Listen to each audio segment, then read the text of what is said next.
pense et réfléchis. Bonjour à toutes et à tous, j'espère que vous allez bien. Nous sommes ravis de vous retrouver sur le plateau de questions et réflexions. Alors aujourd'hui, nous allons consacrer cette émission aux questions sur le catholicisme. Alors pour ce faire, nous avons le pasteur Moshe avec nous qui va essayer de répondre à toutes nos questions à travers la parole de Dieu. Bonjour pasteur. Bonjour. Je rappelle que nous sommes en direct, alors n'hésitez pas à poser vos questions sur le chat internet et le diacre Patrick qui est ici nous les retransmettra. Que Dieu vous bénisse, bonne émission. Bonjour diacre Patrick. Bonjour Mylène. Alors pasteur, est-ce que vous pouvez nous dire un petit mot sur le catholicisme? D'où vient le catholicisme? Comment ça a commencé, etc. Alors le catholicisme, je ne peux pas dire que ça a été décidé, mais en tout cas ça a été favorisé. Historiquement parlant, je parle, hein, en ce qui concerne la décision, ça c'est à un autre niveau. Ça a été occasionné par le fait que l'empereur Constantin, ayant pris le pouvoir, quand il a pris le pouvoir, il a prétendu que c'est la foi en Jésus qui l'a aidé à vaincre pendant la guerre qu'il opposait aux autres prétendants au pouvoir. Du coup, quand il prend le pouvoir à Rome, à l'an 330 vers la 330, il pousse les gens de l'Empire romain, les habitants de l'Empire romain, à devenir chrétiens, ce qui fait que le christianisme qui était persécuté devient favorisé. Et quand il est favorisé, les gens en grand nombre deviennent chrétiens par profit, pour être bien avec l'administration impériale. Déjà, ce premier niveau-là fait que l'Église n'est plus composée des vrais chrétiens en majorité, mais plus de faux chrétiens. Il y a donc ce premier niveau. Deuxième niveau, c'est que à l'époque, dans chaque ville, comme l'Église était naissante, les gens avaient une personnalité qu'on appelait évêque, qui était comme le référent de chaque ville. Et ces évêques-là étaient indépendants dans leur fonctionnement. Les villes étaient indépendantes dans leur fonctionnement. Alors, quand l'empereur Constantin prend le pouvoir, il favorise l'évêque de sa ville, de Rome. Vous vous souvenez, quand vous suivez les infos, on appelle le pape l'évêque de Rome. Parce qu'il y avait l'évêque d'Alexandrie, il y avait l'évêque de Jérusalem, il y avait l'évêque de chaque ville, qui était comme une colonne pour les chrétiens de la ville. Il favorise l'évêque de Rome et il y a une forme de collusion, de complicité entre l'empereur, le pouvoir impérial et l'évêque de Rome, qui fait que l'évêque de Rome cherche maintenant à soumettre les autres évêques. Donc il veut mettre les autres évêques sous son autorité. Et tous ceux qui résistaient recevaient la sanction de la part du pouvoir, puisque le pouvoir marchait main dans la main avec l'évêque de Rome. Du coup, beaucoup d'évêques ont été persécutés. Et beaucoup se sont exilés. Et pas à pas, l'évêque de Rome a pris autorité sur tous les autres évêques à travers le pouvoir impérial. Et finalement, il s'est imposé comme l'évêque principal qu'on a fini par appeler pape. Voilà comment le catholicisme s'est constitué. Et après cet évêque de Rome, petit à petit s'est nommé représentant de Christ sur terre. Et il a fait, avec la complicité du pouvoir, fait que finalement, c'était lui le chef de l'Église. Ils ont appelé ça catholique pour dire que toute l'Église du monde entier, catholique veut dire universel, toutes les églises, tous les chrétiens du monde entier devront se soumettre désormais à l'évêque de Rome qui a pris le nom de pape. Voilà, le titre de pape.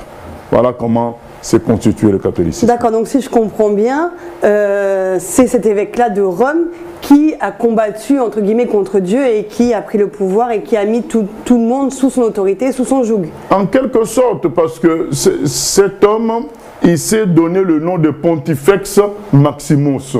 Donc Pontifex, c'était le grand prêtre de Rome, de faux dieux. Vous avez les Romains avaient plusieurs dieux. Et ils avaient des peuples qui avaient aussi leurs dieux. Du coup, ils avaient fait une sorte de culte de l'empereur. Et il y avait un homme qu'on appelait Pontifex Maximus, c'est-à-dire que c'est lui qui était le grand prêtre des autres prêtres. Donc il était le plus grand prêtre. Donc ça dit Maximus. Voilà, il était. Et maintenant, quand le pape, l'empereur devient chrétien, le pape récupère le titre de Pontifex Maximus. C'est lui qui devient donc le chef de tous les prêtres, que tu sois magicien, que tu sois adorateur de la forêt. Il devient le prêtre, le chef de tout ça. Il prend ce titre-là qui est un titre diabolique, parce que c'était un titre réservé au chef de tous les prêtres de tous les dieux. Et lui, il prend ce titre-là. Vous avez entendu le terme souverain pontife. Voilà, ben c'est ça, Pontifex Maximus. Donc, il devient le souverain pontife. Donc, un titre qui vient d'un prêtre diabolique.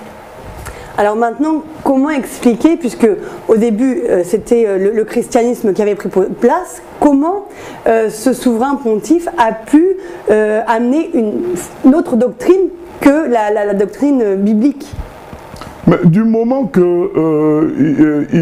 ont, par la force de l'armée, par la force des armes, imposé aux autres évêques de se soumettre à lui, ben, il a commencé à faire, et donc cette organisation-là qui s'est centralisée à Rome, a commencé à édicter de nouveaux commandements, de nouvelles lois, de nouvelles doctrines.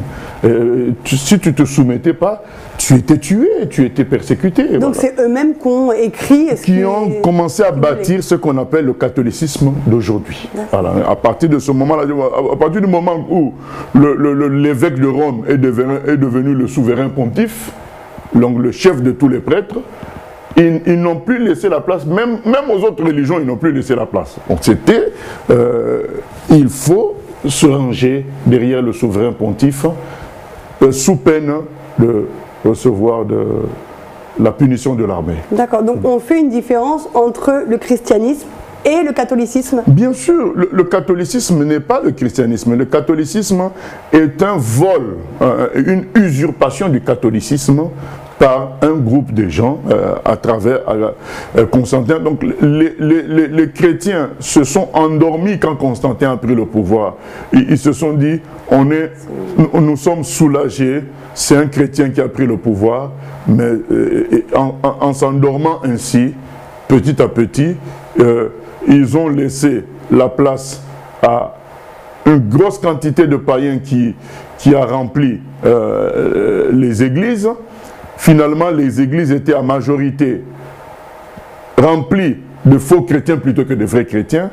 Du coup, cela a favorisé l'établissement de mauvais évêques qui ont pactisé avec l'évêque de Rome qui a voulu prendre le pouvoir sur tous les autres évêques. Et à partir de ce moment-là, l'organisation a commencé à s'installer avec l'appui de l'empereur, avec l'appui de l'armée, et cette organisation, elle s'est définie comme étant l'Église catholique, c'est-à-dire universelle. Donc tout ce qui est chrétien doit se soumettre à cette organisation-là. Alors c'est pourquoi aujourd'hui, quand on dit qu'on croit en Jésus-Christ, on nous met dans la branche de catholique. Oui, les autres, puisque comme ce mouvement s'est étendu dans le monde entier, les gens qui ne sont pas chrétiens pense que dire chrétien, c'est être catholique.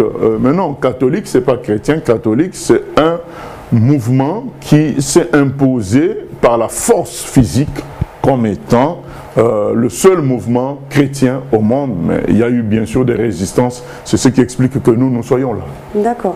Donc nous allons voir, pasteur, différentes pratiques du catholicisme. qui vont à l'encontre de la Bible afin qu'on soit véritablement éclairé. Donc, alors, si le catholicisme vient quand même, entre guillemets, de la chrétienté, il croit en Jésus. Oui, basiquement, il croit dans le Père, le Fils et le Saint-Esprit. Il croit que la Bible est la parole de Dieu. Mais sauf que, dans l'ordre d'importance, il y a d'abord le magistère du pape. Dans l'ordre d'importance de croire. Il croit d'abord en quoi? En premier. C'est le magistère du pape. Ça veut dire quoi? Ça veut dire que c'est le pape seul qui a la capacité d'interpréter la Bible. Donc, quand toi tu lis, tu dois accepter le sens que le pape te donnera de ce que tu lis. C'est ça que ça s'appelle le magistère du pape. Donc il a le seul l'habilitation à dire ce qu'on doit penser de ce qu'on lit. Donc c'est d'abord ça. Ce qui fait que tu peux avoir ta Bible, mais si le pape te dit, mais ce que tu lis, tu dois le comprendre de telle manière, tu dois céder à la volonté du pape. C'est le magistère du pape. Deuxièmement, c'est les livres qu'ils appellent les livres des pères de l'Église. Donc les premiers catholiques éminents, qui peut-être au début n'étaient pas clairement catholiques, puisque c'était le commencement, mais ils ont participé à la constitution de cette organisation-là. Mais ils ont fait des livres, et ces livres-là viennent en deuxième position, et en troisième position la Bible. C'est ça qui est grave. Donc quand ils disent qu'ils croient en la Bible, mais c'est en troisième position. Le magistère du pape est au-dessus de la Bible pour eux. D'accord, donc on peut dire que les catholiques sont catholiques parce qu'ils ont été dans une famille qui leur a appris le catholicisme. C'est pas parce que forcément ils étaient à la recherche de Dieu et c'est comme ça qu'ils sont devenus catholiques. Si certains étaient à la recherche de Dieu, mais c'est l'offre qui s'est présentée à eux, eh bien ils ont pris. Mais alors pourquoi aujourd'hui, quand on est à la recherche de Dieu, on se tourne plus vers le catholicisme que vers l'évangile? Je pense que les gens, le catholicisme est entré dans la culture mondiale, que c'est le christianisme. Du coup, quand quelqu'un cherche, quand quelqu'un dit église, au fait, il pense à l'église catholique. Voilà, parce que c'est entré dans la culture mondiale. Voilà, mais à nous d'expliquer aux gens, d'ailleurs, d'où le but aussi de cette émission, d'expliquer aux gens que le catholicisme, ce n'est pas le christianisme, c'est un mouvement qui a émergé du christianisme pour s'imposer par la force brutale, la force des armes sur les autres mouvements chrétiens et se dire l'Église universelle, la seule Église. Et ça c'est faux. Le Seigneur Jésus n'a pas laissé le catholicisme, il a laissé ses apôtres et il leur a dit allez faire de toutes les nations des disciples. Il n'a pas laissé une institution qu'on appelle le catholicisme. D'accord. Dans le catholicisme, quelle est la place de Jésus-Christ? Dans le catholicisme, comme je viens de le dire, théoriquement, Jésus est Dieu, Fils de Dieu. C'est très bien, sauf que dans la pratique, ce n'est pas Jésus, le Fils de Dieu, qui va diriger la vie d'un chrétien qui se dit catholique, mais il doit suivre les préceptes, les doctrines du mouvement catholique. Alors que Jésus avait dit, enseignez-leur à observer tout ce que moi je vous ai prescrit. Mais dans le catholicisme, ce n'est pas le cas. D'un côté, on va te dire que c'est Jésus, le Fils de Dieu, que la Bible est vraie. De l'autre côté, on te dit, ah non, attention, c'est le dogme de l'Église qui prévaut sur tout le reste. D'accord, donc est-ce qu'un catholique sait que Jésus-Christ est mort pour ses péchés? Mais il le sait théoriquement. Mais ce n'est pas une expérience personnelle. Il le sait théoriquement. Pourquoi ce n'est pas une expérience personnelle? Parce qu'il y a plein d'autres choses qui sont rajoutées sur cette vérité-là en couche supérieure. Ce qui fait que ça reste une vérité qui reste comme une trace de peinture quelque part. Mais sa vie quotidienne est plutôt gérée par d'autres préceptes beaucoup plus forts du catholicisme qui font que concrètement, celui qui se dit catholique, ben, la mort de Jésus à la croix, bon, ça reste vague comme ça, c'est une vérité vague, c'est pas une expérience personnelle du chrétien normal qui va se dire, mais mes péchés sont effacés par la mort de Jésus à la croix, je suis libre, je suis plus que vainqueur par la croix. Non, c'est une vérité qui reste vague quelque part dans un coin de son cerveau, mais la vérité, les choses qui l'accompagnent, les préceptes qui l'accompagnent, c'est la première communion, c'est la confirmation, voilà, c'est messe de minuit, voilà. Et il a d'autres choses qui l'accompagnent concrètement dans sa vie religieuse, qui font que les vraies vérités chrétiennes n'ont pas d'impact sur sa vie. Alors vous nous avez dit qu'il croit que Jésus-Christ est fils de Dieu et que Jésus-Christ est Dieu. Alors, selon la logique des catholiques, Marie étant la mère de Jésus, Marie est également la mère de Dieu. Ce qui est faux, ouais, parce qu'il faut comprendre une chose, c'est que Jésus est fils de Dieu éternel. Ça veut dire qu'il est éternellement, il existe depuis l'éternité. Donc du coup, on ne peut pas dire que Marie soit la mère de quelqu'un qui existe depuis avant Marie. Voilà, Marie est la mère de Jésus homme. C'est-à-dire que Jésus construit son humanité dans le ventre de Marie. Construit son humanité. Mais il existe en tant que fils de Dieu bien avant Marie. Il est le créateur de Marie. Maintenant, quand il vient en homme, il passe par le ventre de Marie. Il faut faire cette différence-là. Donc même dans... on pourrait lire dans 1 Timothée 2,5, c'est écrit ceci, dans 1 Timothée 2,5, c'est écrit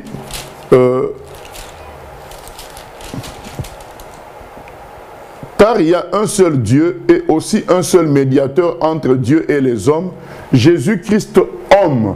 Pourquoi on ne dit pas que c'est Jésus-Christ Dieu qui est le médiateur?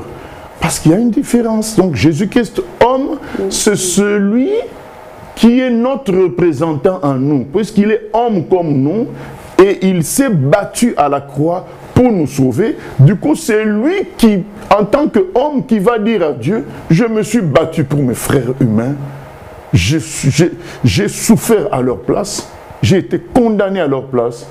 Maintenant, tous ceux qui me suivent, tu devrais les laisser passer, puisque j'ai fait ce qu'il fallait pour eux.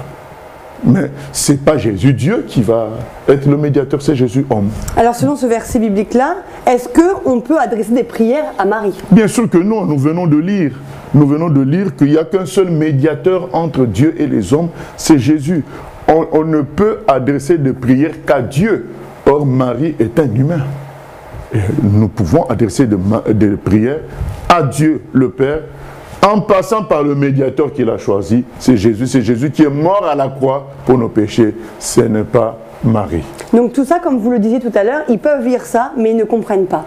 Ils vont lire ça, ça va rester vague, parce que leur réalité quotidienne, c'est la messe, le prêtre comme le modèle.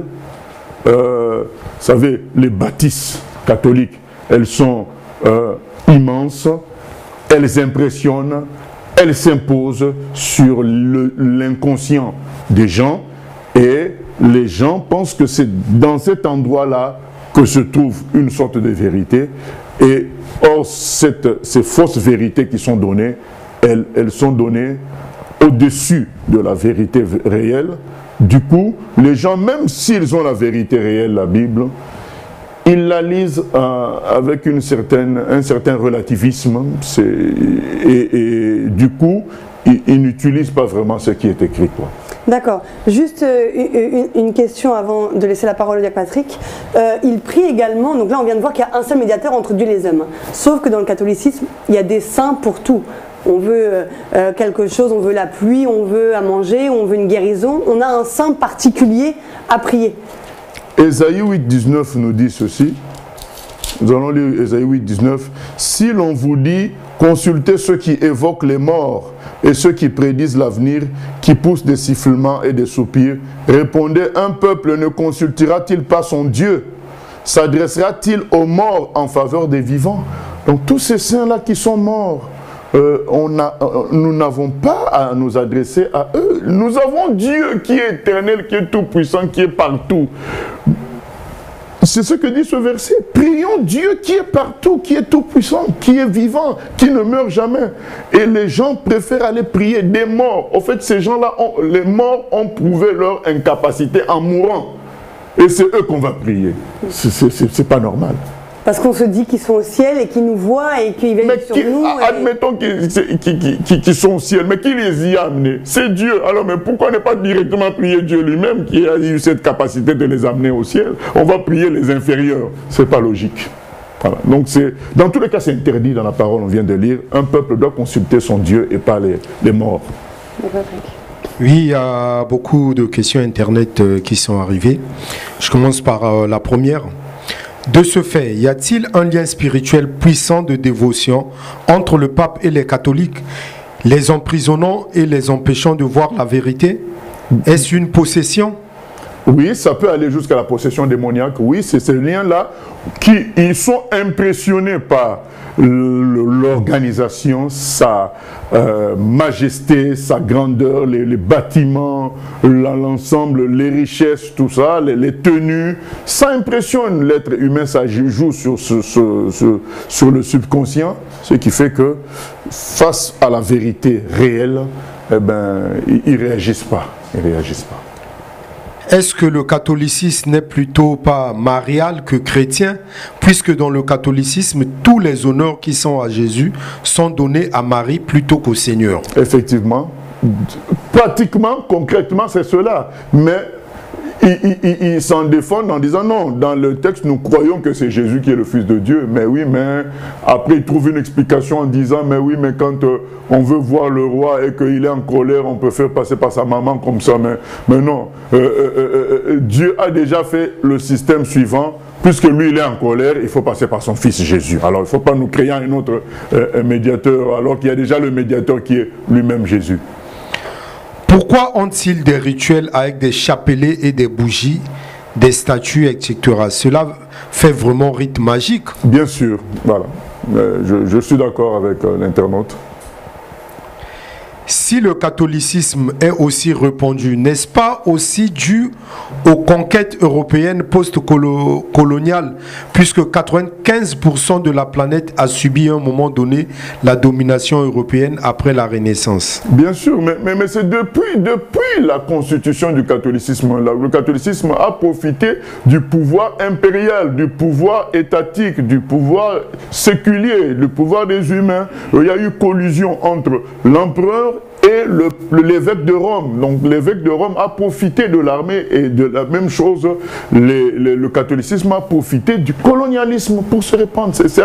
C'est comme ça que ça a commencé, ça a continué comme ça. N'y a-t-il pas une sorte d'envoûtement dans le catholicisme qui fait que les catholiques sont comme des inoptisés derrière cette dogme, jusqu'à dire qu'ils resteront catholiques jusqu'à la mort? Oui, il y a cette... ignorant qu'ils iront en enfer. Oui, il y a cet envoûtement, mais c'est dans toutes les religions, ça. Hein. Chez les musulmans, c'est pareil. Voilà, il y a des démons de religion qui s'installent, et qui hypnotisent, qui paralysent l'intelligence des gens. Un catholique n'est donc pas un chrétien, malgré le fait qu'il croit en Jésus? Voilà. Un catholique n'est-il pas un chrétien, malgré le fait qu'il croit en Jésus?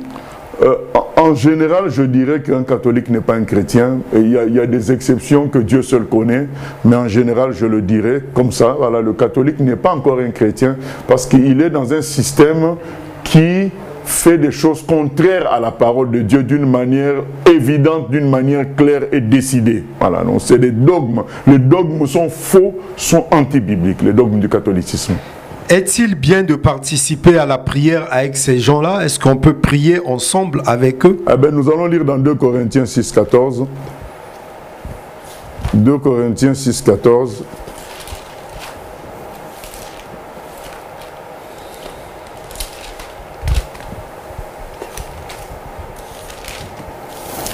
il est écrit ceci.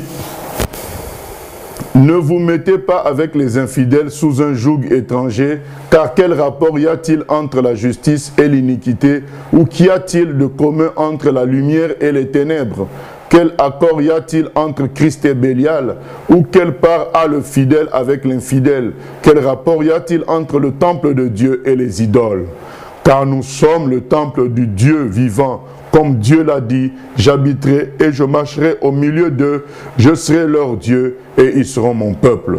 C'est pourquoi, sortez du milieu d'eux et séparez-vous, dit le Seigneur. Ne touchez pas à ce qui est impur et je vous accueillerai. Je serai pour vous un père et vous serez pour moi des fils et des filles, dit le Seigneur Tout-Puissant. Donc pour revenir à cette question-là, est-ce que maintenant un chrétien né de nouveau peut entrer dans un bâtiment catholique? Si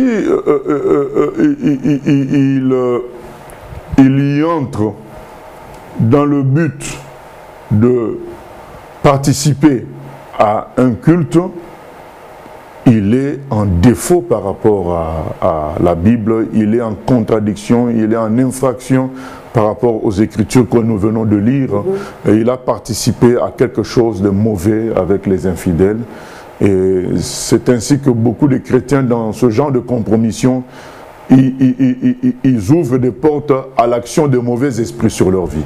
Donc un chrétien ne doit pas rentrer dans ces bâtiments. Il ne doit pas faire ces choses-là, entrer pour faire des cultes. Voilà. Maintenant, s'il doit y entrer dans une logique de tourisme, là, ça je ne maîtrise pas ça, mais tout ce qui est lié à un culte, non. Voilà. Donc participer à une cérémonie de mariage ou de baptême ou quoi? Non, ce sont des cultes. Ce sont des cultes. Et ces cultes-là font intervenir des esprits mauvais par les statuts qui sont présentes, le système tel qu'il est conçu, certaines paroles qui vont être dites, ce sont des paroles qui invitent les mauvais esprits. Je vais vous donner un exemple, la transsubstantiation. Ceux qui ne connaissent pas le terme vont le connaître aujourd'hui. La transsubstantiation, c'est le fait que les catholiques pensent que quand ils mangent leur Eucharistie, là, ce qu'ils appellent la communion, eh bien, ça se transforme pour eux vraiment en la chair physique de Jésus. Voilà, c'est du cannibalisme spirituel. C'est grave, mais le prêtre le dit. Le prêtre, avant de donner le pain, il dit dans sa prière, faites que cela devienne la chair. Voilà, il dit, or Jésus avait dit, faites ceci en mémoire de moi. Mais eux, ils disent, faites que ça devienne la chair physique de Jésus. Donc, pour eux, quand les gens mangent ce pain-là, ils mangent physiquement la chair de Jésus. C'est une abomination. Mais ça se fait chaque dimanche dans un bâtiment catholique. Ce que je suis en train de dire. Et d'autres jours également, puisque le prêtre doit dire, je crois, la messe tous les jours. Voilà, c'est ça la réalité. Mais le prêtre est conscient de ce qu'il fait, de ce qu'il dit? Il est conscient de ce qu'il dit. Maintenant, son background, son passé peut faire qu'il est dans le système depuis longtemps, il ne se rend plus compte de rien. Mais certains le savent. Moi, je me souviens de l'histoire de William Schnobelen, qui était un grand sorcier, et jusqu'à devenir vampire. Il payait des prostituées pour qu'ils puissent les mordre au cou pour sucer leur sang. Et à un moment donné, il lui a manqué de telles prostituées, donc du coup, il s'est tourné vers le catholicisme parce que spirituellement, il a dit que quand le prêtre dit que le vin devient le sang, ben spirituellement, ça a un impact. Donc, comme il ne trouvait plus le sang physique, il allait faire des messes pour pouvoir récupérer le sang, le vin qui se transforme en sang. Ce sont des réalités. Donc, c'est vraiment des rites sataniques. C'est des rites sataniques. Mais qui sont cachés derrière la voix aigrelette du prêtre, les lunettes qui font que le prêtre paraît innocent, la tenue, voilà, tout ces atours-là font que les gens ont l'impression d'avoir en face des gens sérieux. Voilà, c'est ça quoi. Pasteur, un point crucial dans la chrétienté, c'est que Christ est mort pour nos péchés afin qu'on puisse aller au paradis. Le catholique nous parle d'un lieu qui s'appelle le purgatoire, qui est un lieu de purification justement pour nous préparer au paradis. Il est clairement écrit dans Hébreux 9, 27 ceci. Et comme il est réservé aux hommes de mourir une seule fois, après quoi vient le jugement. Voilà. Il est réservé aux hommes de mourir une seule fois. Et dès que tu meurs, ton jugement est prononcé. Ce n'est pas encore le jugement final qui amènera les gens dans le feu éternel, mais c'est un jugement clair sur ton avenir. Et ce jugement-là amène certains au paradis avec Jésus, comme le voleur à la croix, et amène d'autres dans le séjour des morts, donc dans ce qu'on appelle l'enfer, dans le séjour de mort, qui est comme une salle d'attente de souffrance en attendant d'aller dans le feu éternel après le jugement dernier. C'est clair là-dessus, dans Luc 16, nous avons l'histoire du riche et de Lazare. Quand Lazare meurt, il se retrouve dans le sein d'Abraham. Quand le riche meurt, il se retrouve en enfer et il commence à souffrir depuis là-bas. Donc c'est clair, dès qu'on meurt, notre destin est fixé. C'est quand on est vivant qu'il faut chercher le salut en Jésus-Christ. Donc deux choix, le paradis ou l'enfer. Ou l'enfer. C'est quand on est vivant. Quand on meurt, c'est trop tard, c'est fini. Le purgatoire, c'est un mensonge pour gagner de l'argent, puisque après, on dit aux gens qui peuvent faire des messes de requiem pour pouvoir, et ces messes-là sont payantes, pour pouvoir sortir les âmes des défunts du purgatoire et les amener au paradis. C'est complètement faux. Le salut ne s'achète pas par l'argent. Le salut, c'est seul Jésus. Jésus dit dans Jean 14, 6, je suis le chemin, la vérité et la vie. Nul ne peut aller au Père que par moi. Voilà. Mais qu'est-ce que vous pouvez dire, puisque les messes de requiem, ça se fait régulièrement et oui, ça fait entrer beaucoup d'argent. Oui, voilà, pour faire des prières. C'est du mensonge. C'est du mensonge. À quoi aurait servi que Jésus vienne sur terre s'il y avait ces possibilités de messes de requiem? On paye, si on pouvait payer son salut. Pourquoi il serait venu alors? À quoi ça a servi? Non, si Jésus est venu, c'est pour nous donner l'occasion d'être sauvés une fois pour toutes à travers lui. Passer par une autre voie est un mensonge. Il le dit, hein. Nul ne peut aller au Père que par moi. C'est clair, Jean 14, 6. Acte 4, 12. Le salut ne se trouve en aucun autre, car il n'y a aucun autre nom qui nous ait été donné par lequel nous puissions être sauvés. Il n'y a pas d'autre moyen de salut que par Jésus. Donc il y a pas mal de questions qui vont un peu dans le même sens. Donc il y en a beaucoup qui se posent des questions. Comment?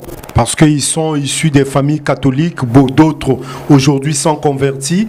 Et ils se demandent, donc les personnes se demandent comment peuvent-elles agir pour ramener en fait leur famille, leur connaissance à la vérité sans plutôt être rejetés, sans plutôt être comme ça. Et est-ce que ces gens-là aussi sont vraiment conscients qu'ils sont envoûtés, liés dans le catholicisme? Donc quel conseil, quel indice peut leur donner? Le conseil, c'est déjà ne pas craindre le rejet. C'est le premier conseil. Le Seigneur nous a prévenu que nous serons persécutés, nous serons haïs de tous, nous serons haïs même de nos frères. Il nous a persécutés, il nous a dit qu'il n'est pas venu apporter la paix. Mais l'épée, dans une famille, des gens vont se séparer à cause de la vérité. Maintenant, nous ne devons pas juger les autres, mais nous devons être un témoignage clair et net de ce que Jésus, le véritable évangile, nous devons en être le témoignage clair et l'apporter maintenant à ces gens-là de manière à les sauver, pas de manière à se moquer d'eux, mais de manière à les sauver, leur dire la vérité clairement. Mais ça commence parce que nous-mêmes nous vivions cette vérité clairement. Mais il y en a qui aujourd'hui se disent catholiques, mais qui ne font pas l'idolâtrie, par exemple, ils ne s'agenouillent pas devant ces statuettes-là, mais ils sont catholiques, ils vont quand même assister à l'église. Que dire à de telles personnes? Parce qu'eux, ils diront qu'ils ne sont pas idolâtres puisqu'ils ne s'agenouillent pas devant les statuettes. Mais ils honorent un système qui est pourri, qui est contre Dieu. Voilà, c'est comme si vous vous êtes dans une voiture où les gens vont aller faire un braquage. Voilà, donc les gens qui sont dans cette voiture-là sont en train d'aller braquer une banque. Mais toi, tu es là, tu dis, mais moi, je ne veux pas participer, mais je suis dans cette voiture. Mais je pense qu'on va t'arrêter. Les policiers vont t'arrêter également, puisque tu es dans la voiture qui partait faire le braquage. Voilà, ça va jouer. Et donc, ces gens-là sont en train de participer à des braquages sans qu'ils acceptent. Parce que beaucoup demeure ainsi en disant, ben, comme moi, j'étais comme ça, je me disais, non, mais moi, je ne prie pas Marie, je n'adore pas les statues, mais je resterai catholique. Voilà ce que je disais, mais ça veut dire quoi? Je rejetais Jésus, je rejetais la Bible. J'ai choisi d'être catholique plutôt que de suivre Jésus. Voilà ce que je disais sans penser à tout complètement, mais par orgueil. Donc je dirais que ces gens-là, quelque part, ils sont dans le péché d'orgueil. Ils doivent suivre Christ et non pas leur logique. Est-ce que de telles personnes, on peut les appeler chrétiens? Ils ne sont pas encore chrétiens. Vous savez, quand vous connaissez Jésus, vous ne pouvez pas accepter que quelqu'un d'autre prenne sa gloire. Vous ne pouvez pas accepter ça.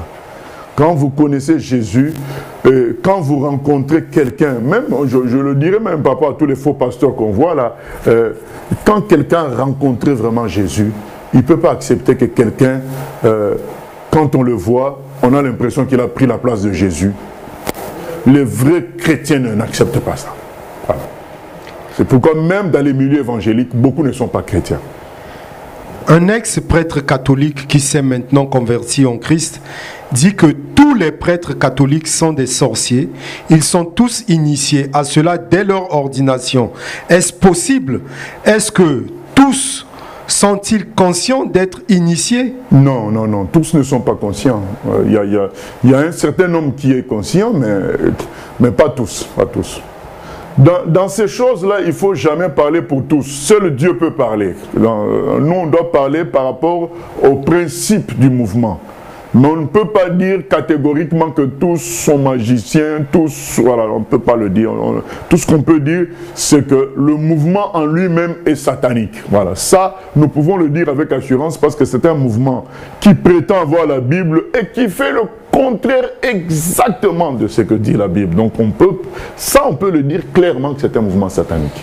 Un internaute qui demande, c'est par rapport à la possession de foi que les catholiques font.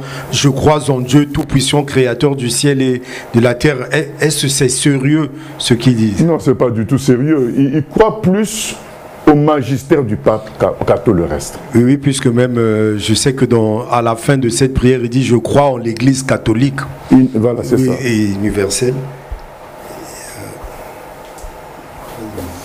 Pasteur, pour continuer sur le thème du péché, dans l'Église catholique, il y a le confessionnal. Donc on va confesser que j'ai fait tel péché, j'ai commis, pour avoir l'approbation, le pardon des péchés. Alors, qu'est-ce que vous en pensez? La manière dont c'est fait dans le catholicisme est une manière qui fait du prêtre une forme de supérieur, de quelqu'un de supérieur aux autres. Voilà, et c'est pas bon. Le Seigneur nous exhorte à demander pardon à Dieu. Maintenant, il y a des cas où on peut avoir certains péchés qui doivent être dévoilés aux autres pour éviter que nous n'ayons un jardin secret à nous qui nous conduit à pécher régulièrement. Les autres ne sont pas au courant. Et là, nous sommes appelés, conformément à Jacques 5,16, c'est dit, confessez donc vos péchés les uns aux autres et priez les uns pour les autres afin que vous soyez guéris. La prière agissante du juste a une grande efficacité. Donc certains péchés, nous sommes appelés bibliquement à les confesser à d'autres personnes pour que l'emprise du diable soit cassée. Mais ce n'est pas tous les péchés qu'on doit confesser à tout le monde. Voilà. Donc là, c'est vraiment quelque chose. Il confesse vraiment qu'à un homme. Oui, il confesse à un homme tout. D'accord. Il ne parle pas à Dieu. Donc le monsieur prend la place de Dieu. Voilà. Maintenant, nous comprenons que certains péchés qui ont produit certaines maladies ou certaines tares ont besoin d'être dévoilés pour que l'emprise des démons soit brisée. Voilà, ça appelle à confesser à des aînés, à des gens matures pour nous aider, mais pas tout. Voilà, comme si ces gens-là prenaient la place de Dieu. C'est ce qui se passe dans le catholicisme. Mais il y a quand même une différence entre le peuple et le prêtre, puisqu'il l'appelle mais il y a une grosse différence. Il y a une grosse différence, même, vous voyez, même quand ils font l'Eucharistie, la communion, le prêtre mange le pain et le vin, mais le peuple ne prend pas le vin. Le prêtre, il est le seul à prendre le vin. Donc il y a une grosse différence qu'ils font dans ça. Matthieu 23, 9 nous dit ceci. Matthieu 23, 9. Mais bon, je l'ai en tête. Il est écrit « N'appelez personne Père ». Donc c'est clair, mais on va lire pour ne pas que certains pensent que ça vient de ma tête. Matthieu 23, 9. Mais là, c'est pas clair non plus pour eux quand ils lisent ça. Pourtant, ça paraît. Mais ils lisent pas. Matthieu 23, 9 dit ceci. Et n'appelez personne sur la terre votre Père, car un seul est votre Père, celui qui est dans les cieux. Ils ne lisent pas comme la majorité des Juifs ne lisent pas les Écritures. La majorité des musulmans ne lisent pas le Coran. Donc la plupart des gens suivent comme les moutons. Et ceux qui arrivent au salut, ce sont les gens qui décident de chercher vraiment la vérité. C'est là qu'ils tombent sur la vérité. La plupart des gens suivent comme des moutons. Donc les catholiques ne lisent pas ce passage qui se dit clairement n'appelez personne Père. Quand ils appellent Père Michel, Père Jacob, tout ça, c'est des aberrations qui ne sont pas bibliques. C'est bon? Oui, il y a encore...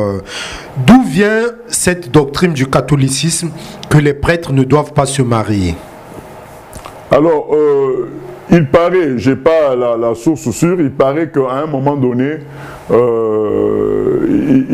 l'ont institué pour faire en sorte que quand un prêtre hérite, à la fin de sa vie, ce qu'il avait hérité de ses parents reste dans le catholicisme, puisqu'il n'a pas d'enfants, puisqu'il n'aurait pas d'enfants en ce moment-là pour qui vont hériter, qui allaient hériter de ces richesses-là. Voilà. Mais les Écritures disent que c'est une doctrine de démon. Donc nous allons lire ça dans l'épître à Timothée, 1 Timothée, chapitre 4, je crois.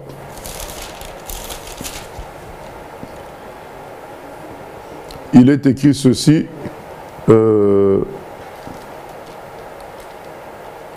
Non, pardon, excusez-moi, c'est 2 Timothée alors. 2 Timothée.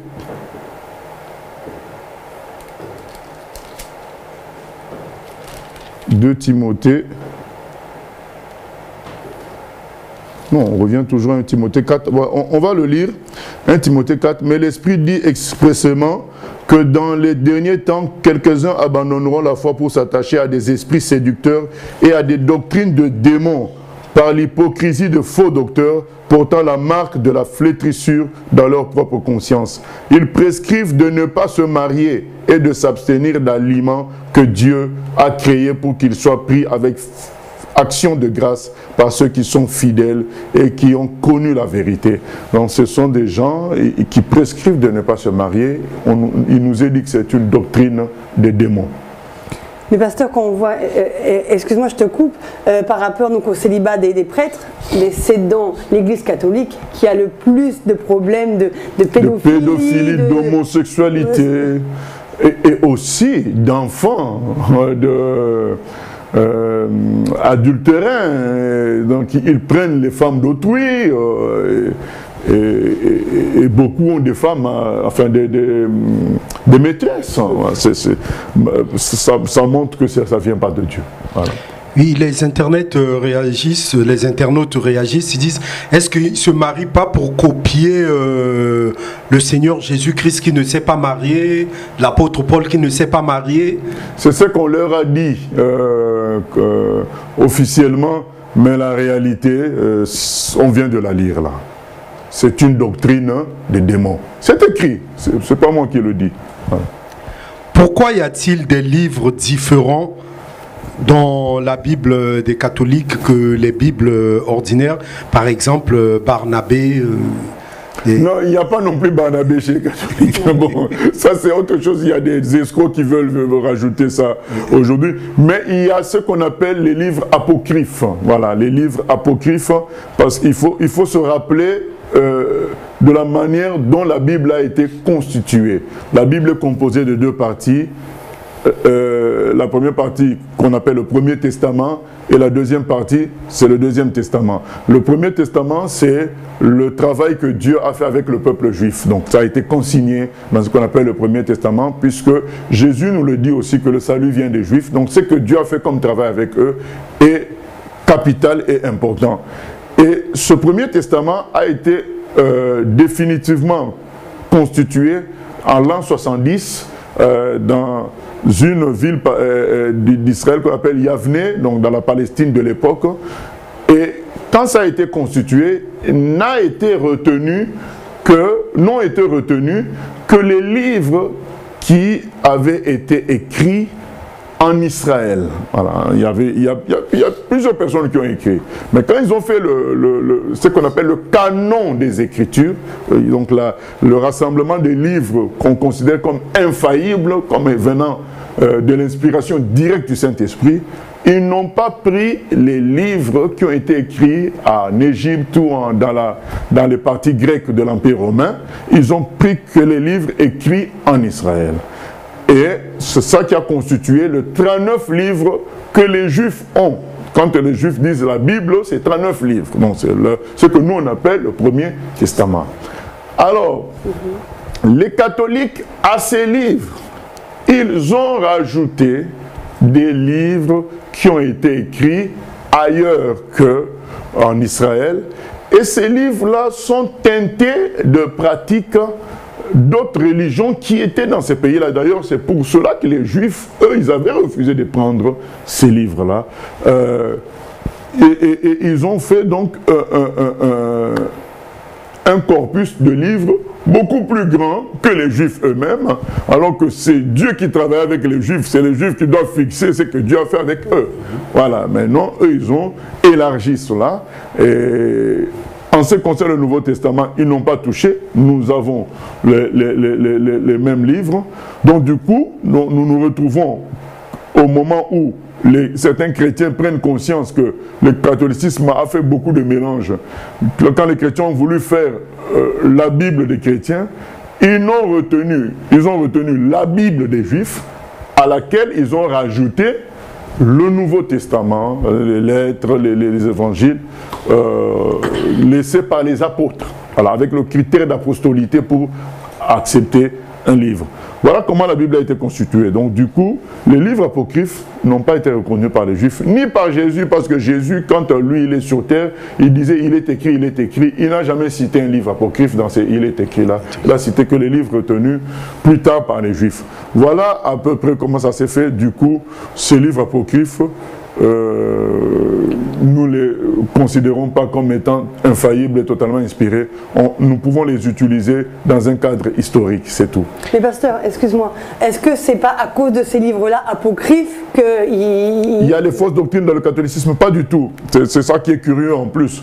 Il y a des choses qui ne sont pas très très nettes dans ces livres-là, mais les utiliser pour justifier les dogmes catholiques, c'est faux. La plupart des dogmes viennent vraiment directement du monde des ténèbres. Ça ne vient même pas de ces livres-là. Mais comme vous dites que ça a été aussi inspiré donc ailleurs avec d'autres pratiques. Sauf qu'il n'y a pas eu de déviation outrancière, comme ça l'est dans le catholicisme. Purgatoire, prière des morts, tout ça. Il n'y a pas ça clairement dans ces livres-là. Il n'y a pas ça. Voilà. C'est juste que ça n'a pas la profondeur des livres authentiques, mais il n'y a pas de déviation outrancière.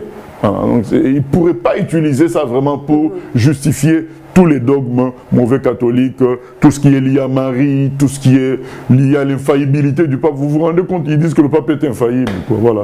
Quelqu'un qui a mal au dos dernièrement, là, voilà, oui.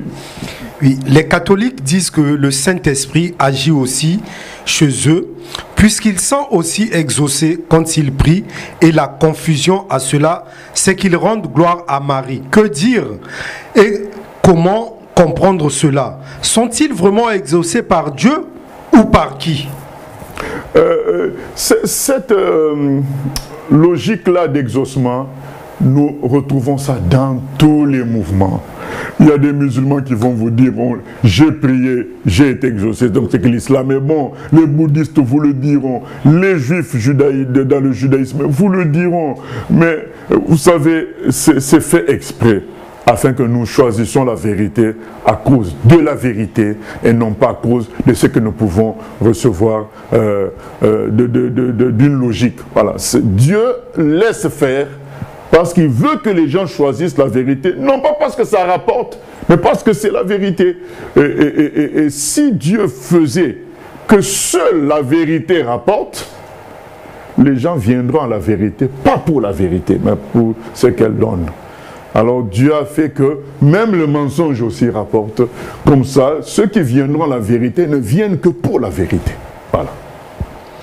La Bible dit, pourtant comme vous venez de le rappeler, n'appelez personne père. Mais de plus en plus, même dans les églises évangéliques, les fidèles appellent leur pasteur père. Voilà. Et c'est une tendance du catholicisme? C'est une tendance du diable. Voilà, le diable a influencé le catholicisme quand il a bien maîtrisé là-bas. Maintenant, il maîtrise le milieu évangélique dans sa majorité. C'est des influences qui viennent du monde des ténèbres pour enlever la paternité de Dieu et mettre ça sur les humains. Vous vous rendez compte, par exemple, Diacre Patrick, qu'il y a 30 ans, dans le milieu évangélique, ça ne se faisait pas ça. On n'appelait pas les pasteurs père et papa. Ce sont des choses qui sont venues progressivement. Aujourd'hui, il y a des pasteurs qui s'habillent comme des évêques catholiques. Vous avez vu ça? Voilà. Donc tout ça montre que nous sommes à la fin des temps. Il y aura de plus en plus peu de chrétiens qui soient véritables. Mais pasteur, on voit ça aussi dans le sens où beaucoup de pasteurs sont élevés comme des dieux. Comme des papes. En fait, comme des papes. Ils suivent le même chemin. Voilà. Beaucoup de faux prophètes, voilà, qui ont une sorte de tribu de 700, 800 personnes qui les suivent comme des dieux. Voilà. Oui, mais en fait, tout ça vient mettre la confusion, puisque en tant que chrétien, on annonce l'évangile, mais les catholiques, ils voient bien aussi tout ce qui se passe dans le milieu évangélique. Et voilà, c'est ça. Donc, du coup, on n'est pas vraiment crédible. Attention, d'accord, il y a ça, mais personne ne peut attaquer Dieu. Dieu, lui, il est parfait. Jésus, il est parfait. La Bible est là. Que les gens disent que... Je comprends quelqu'un dit, mais toi tu es pasteur, je ne te fais pas confiance. D'accord. Mais fais confiance en ce qui est écrit. Qu'est-ce que tu reproches à Jésus? Qu'est-ce que tu reproches à Dieu? Dieu nous a laissé la Bible. Tu ne me fais pas confiance. Lis la Bible et suis la Bible. Voilà, ils sont quand même jugés. Tous ces gens-là qui disent, ah mais les évangéliques, il y a trop de scandales, nous retournons à la maison mère, le catholicisme. Dieu leur dira, ah bon, est-ce que c'est moi qui ai fondé le catholicisme? Voilà. D'accord, je suis honnête pour dire que 90% des pasteurs d'aujourd'hui sont des faux. Ou alors, ils étaient des vrais, mais ils ont dévié parce qu'ils suivent l'argent, ils suivent le succès, ils suivent la chair. Voilà. D'accord, mais Jésus, qu'est-ce qu'on a à reprocher à Jésus? Qu'est-ce qu'on a à reprocher à Paul, à Jean? D'accord, vous ne nous faites plus confiance, nous, d'une manière globale, mais vous n'avez rien à reprocher à la Bible, ni à Jésus, ni à Dieu.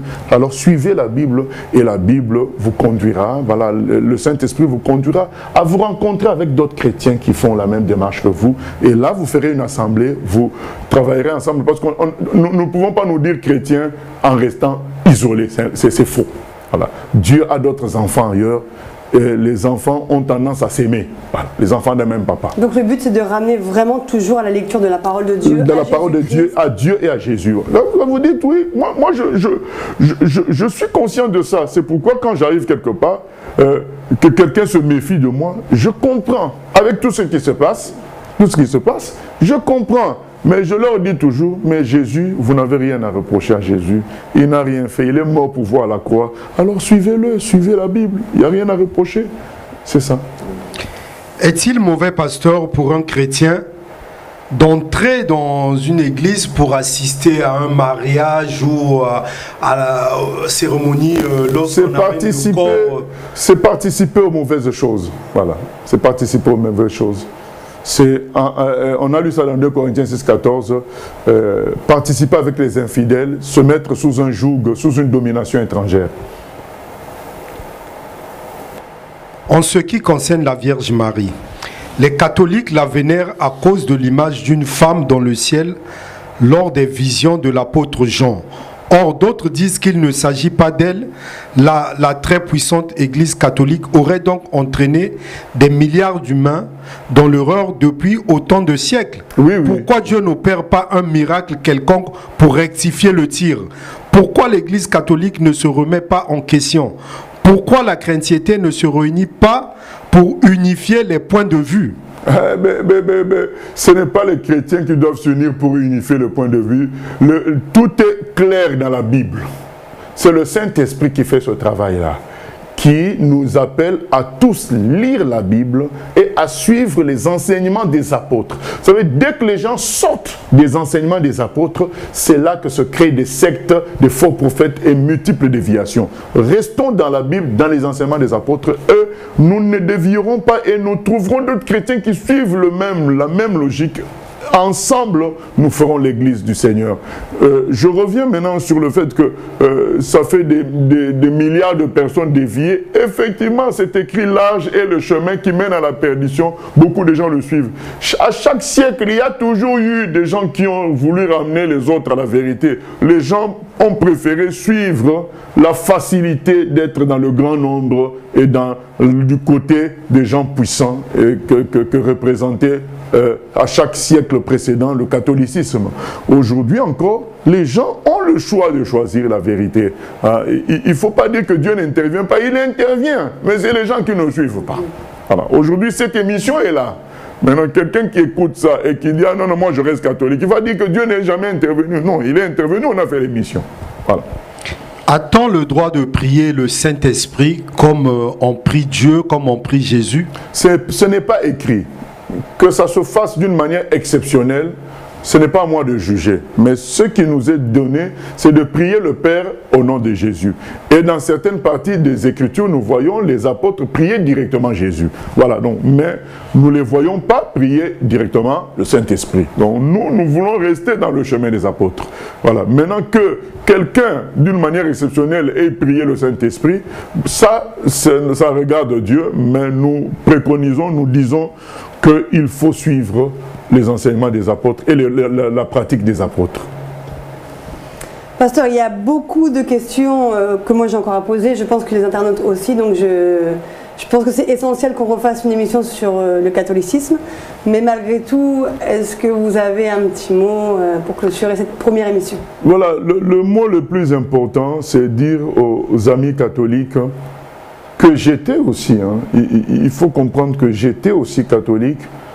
Et à un moment donné dans la vie, il faut choisir la vie éternelle. Il faut choisir l'éternité. Il ne faut pas choisir l'amitié. Il ne faut pas choisir la famille. Il ne faut pas choisir la facilité. Il faut choisir la vérité. Seule la vérité sauve et amène au ciel. Et il n'y a qu'une seule vérité, c'est Jésus, c'est la Bible.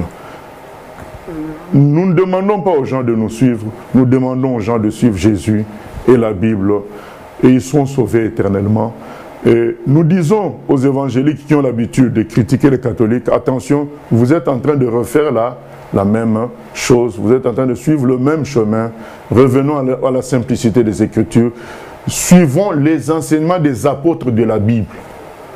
Les apôtres actuels, ils peuvent exister, mais ils doivent se soumettre aux apôtres de la Bible, parce qu'eux seuls ont reçu l'autorité scripturaire. Voilà, que nous puissions tous revenir à la simplicité. Jésus-Christ est le chemin, la vérité et la vie, le seul. Que son nom soit béni à jamais. Merci pasteur, merci Jacques Patrick. Merci à vous de nous avoir suivis. Donc de ce fait, on reprendra une deuxième émission sur le catholicisme. Donc n'hésitez pas à nous envoyer déjà vos questions par avance, toutes les questions que vous pouvez avoir, puisque on voit que c'est un sujet qui est quand même très intéressant. Donc n'hésitez pas. Que Dieu vous bénisse, bonne fin de journée et à bientôt.